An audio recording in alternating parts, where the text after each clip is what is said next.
Greetings everyone, this is Danny Pang, and today I'll be watching a video called The Battle of Thermopylae, Spartan versus the Persians. I have mentioned in one of my previous videos that I loved the film 300. It was a film about the Spartans fought against as they mentioned in the film, the thousand nations of the Persian Empire with only 300 Spartan soldiers. And in this video about, Spartans versus Persians, maybe this is about that crucial battle in the film. Maybe not. Well, let me find out. Western democracy traces its roots to ancient Greece, a land of squabbling city-states. Amongst these warring city-states arose Athens, a group of men who had a funny idea. Citizens should get a say in who exactly got to rule them. Though initially imperfect in its implementation, that idea has since evolved to the free democratic nations most of us live in today. But it could all have been lost to a single moment in history. Hello and welcome to another episode of the Infographics Show. Today, we're By the way, this video is by the Infographic shows. taking a look at another of the great battles in history, the Battle of Thermopylae. In 499 BC, Greek cities which had been captured by the Persians in Asia Minor revolted against the brutal tyrants that had been placed to oversee them. In support of their conquered brethren, Athens and Eretria sent troops. Despite some major gains, several strategic mistakes cost the Greeks of Asia Minor their ultimate victory, and the rebellion was put down. With Asia Minor back in the fold of the Persian Empire, the Persian king Darius I vowed to punish Athens and Eretria for their involvement, and saw the rest of the free cities of Greece as a threat to his empire. In 492 BC, he launched an invasion of Thrace and Macedon, then sent heralds to the remaining Greek city-states, demanding they accept Persian rule. Seeking to save themselves, many agreed, with the notable exceptions of Athens and Sparta. The Persian heralds in Athens were thrown into a pit, and their Spartan brethren followed suit by tossing theirs into a well. Enraged, Darius launched his invasion of mainland Greece and met with further success until an encounter against 10,000 Athenians in Marathon.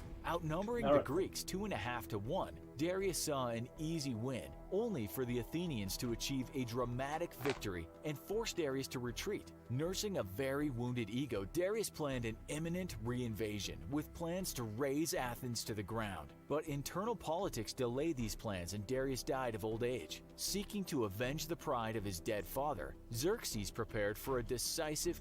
Xerxes is the king in the film 300. Looks nothing like him. This animation of him looks nothing like him in the 300 campaign to which is a great film, and everybody should watch it. End Greek independence forever. Remembering well the lessons at Marathon, Xerxes took his time to build a sizable force, though some historical accounts tell of a force of up to 2.5 million strong. These are almost certainly gross exaggerations, and it's more like 1,000 nations of the Persian Empire descend upon you. That Xerxes marched with 200,000 to 250,000, though for the ancient world this would certainly have been an incredible and mind-boggling number. Still quite a lot, Xerxes' plan was simple: march into Greece through the north and outflank any Greek defenders by landing his navy behind them along the Greek coast. Many Greeks feared Xerxes' invasion force and remembered well the fate of Eretria in the first invasion, which was razed to the ground and all of its people enslaved. Thus, many Greek cities bid for peace, but Athens and Sparta, along with some key allies, would hear nothing of it. Spartan King Leonidas marshaled a force of 300 of his personal bodyguards and helots and took command of the briefly unified Greek forces numbering at 7,000. Despite the way the battle was popularized by popular culture and entertainment such as the film 300, the bulk of the Spartan army did not march in support of its king because the Spartans greatly feared that the helots they held as slaves might break into an all-out revolt if the army left. and didn't take them with them. Knowing victory would be impossible if the Persian forces simply outflanked them by sea, Athens marshaled a force of 271 triremes to sail into battle against 1,207 Persian ships. Outnumbered both on land and at sea, the Greeks stood little chance of victory. A collapse of the Spartan position at Thermopylae would allow the fleet to be flanked, and a defeat at sea would place the ground defense in jeopardy. Outnumbered by incredible ratios, victory was unlikely, a fact Athens knew well, as it had already begun the evacuation of the city. The combatants. The Persian army at the time was equipped for battle on the plains of Asia, and as such, wore mostly leather and cloth armor, and shields made of wicker. They carried short spears and wielded large daggers and swords. Most notably, the Persians, likely accustomed to fighting less well-armored opponents than the Greeks, made extensive use of archers, which was part of the reason of their defeat at Marathon. The lightly armored Persian archers could not penetrate the armor of the Athenian forces, and when close to melee range were made short work of. Leading the Persian troops was a force of 10,000 immortals, a cadre of elite soldiers famed for always maintaining a standing force of exactly 10,000. Hence, the immortals appeared in the film. Again, they look nothing alike here and in the film. It looks much more. Watch the film. Watch the film.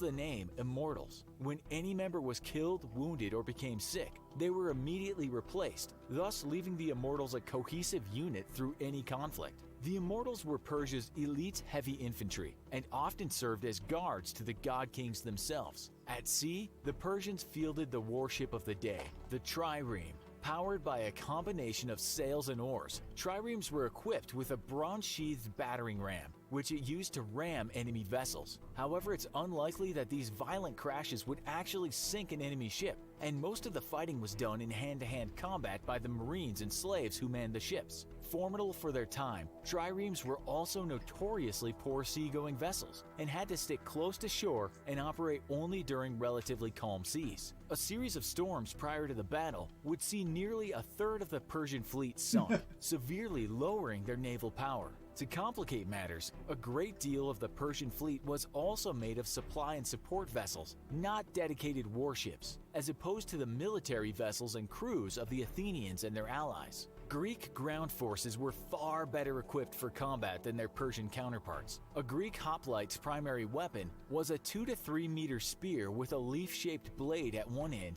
and a short spike at the other. This allowed Greek troops to fight in the famed phalanx formation and presented any would-be attackers with a unified front of long spears to contend with. Armed as they were with shorter spears and swords, the Persians found this difficult to overcome. Greek infantry was also equipped with large bronze-layered shields called hoplons, which offered unparalleled protection versus the wicker shield in use by the Persians. On their bodies, Greek soldiers wore heavy bronze breastplates, bronze greaves, and helmets also made of bronze. The use of bronze in heavy armor would prove to be a decisive advantage for the Greeks. At sea, the mostly Athenian fleet was also equipped with a trireme. However, unlike the Persian forces, nearly all of the Greek ships were military vessels. Having become rich from their silver mines, the Athenians had decided to invest heavily into a formidable fleet, which in turn made them undisputed masters of the Aegean. The battle. As Persian forces marched into Greece, Leonidas led his small army for the pass at Thermopylae, which at the time was no more than 50 feet across and bordered on one side by tall cliffs and the ocean on the other. The pass allowed Greek forces to make the best use of their formidable phalanx formation, while completely denying the Persians the advantage of their overwhelming numbers. Massing his forces before the Greek position, Xerxes dispatched a spy to ascertain what the Greeks were up to, only for the astonished spy to return and report that the Greeks were stripping nude for exercise and fixing each other's hair, a common tradition especially among the Spartans. Sending a formal messenger, Xerxes offered the assembled Greeks a truce. The defenders should surrender and become allies to Xerxes in exchange for being allowed to retreat unharmed and being granted some of the lands of those who resisted. The offer Earth and water. The Persian Empire requires nothing but earth and water. was debated amongst the assembled Greeks, with many wanting to accept it, including a number of Spartans. But in the end, it was Leonidas' leadership that kept the alliance together. Infuriated by the rejection, Xerxes ordered his troops forward into battle.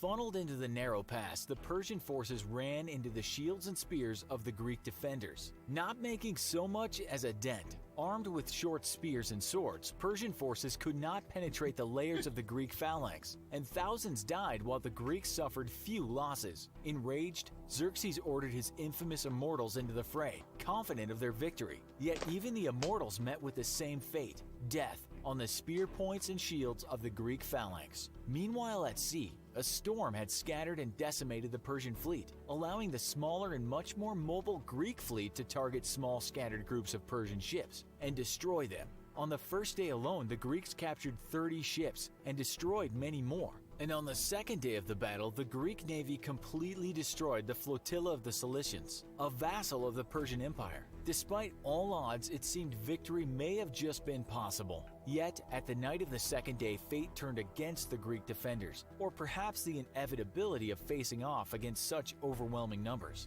Though legend states that a Greek defector known as Ephialtes contacted Xerxes and offered to show the Persians a route around the Greek position, in all likelihood it was simply a matter of time that Persian scouts discovered the hidden path. Knowing the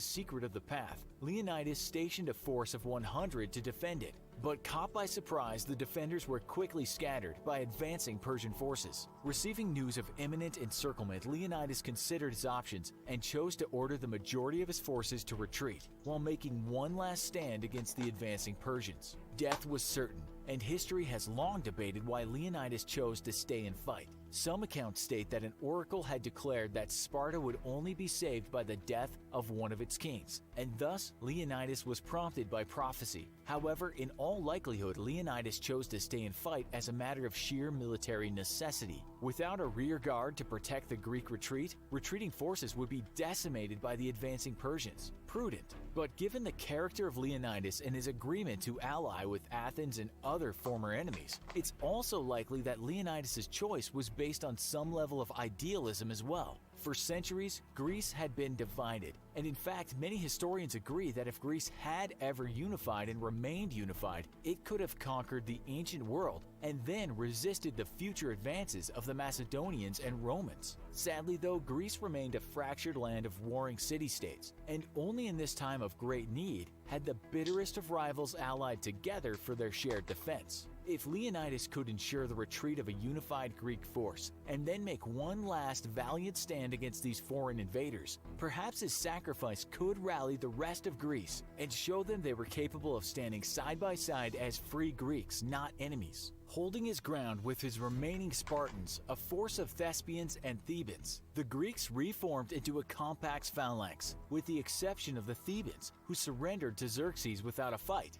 Flanked on both sides, a final battle raged with terrible violence, and yet despite being outnumbered, superior Greek training and equipment took a heavy toll on the Persians. Leonidas was eventually killed, though his surviving Spartans viciously fought back Persian forces 4 times to retrieve his body. Eventually, even these Spartans were overcome, and Leonidas' body was crucified, his head placed on a stake to serve as a warning against further insurrection. At sea, the battle also took a turn for the worst. Despite 2 days of stunning successes, Persian naval forces regrouped on the 3rd day and won a decisive victory against the Greek fleet. Knowing that the battle at Thermopylae had been lost, Greek forces retreated to assist in the final evacuation of Athens. The Battle of Thermopylae would come to be known as a Pyrrhic victory, or a victory where the cost is so high that it can hardly be considered a victory at all. Xerxes had his revenge against Athens, yet as his troops arrived in the city, it had already been evacuated of all but the most stubborn of elders. Razing the city to the ground, Athens was nevertheless preserved in spirit, as its population had already fled. Though the ground battle at Thermopylae is the engagement that history remembers best, it was actually the battle waged by the mostly Athenian fleets at Artemisium that would inevitably lead to the defeat of the Persian forces. A minor military victory at the time, the battles at Artemisium nevertheless gave Greek forces an insight into how the Persian fleet operated and allowed them to devise plans to defeat them in future battles. It also weakened the Persian fleet, losses which combined with those suffered at sea during freak storms that preceded the battle were hard to replace. Despite their recent defeat, the Athenian general Themistocles persuaded the Greek allies into one decisive engagement against the Persians, knowing that if they could be defeated at sea, Xerxes' ground forces would be forced to retreat as well. Lured into the narrow straits of Salamis by a cunning ploy on Themistocles' behalf, the Persian fleet bottled up and, unable to maneuver, was handily defeated. With supply lines cut off and his navy decimated,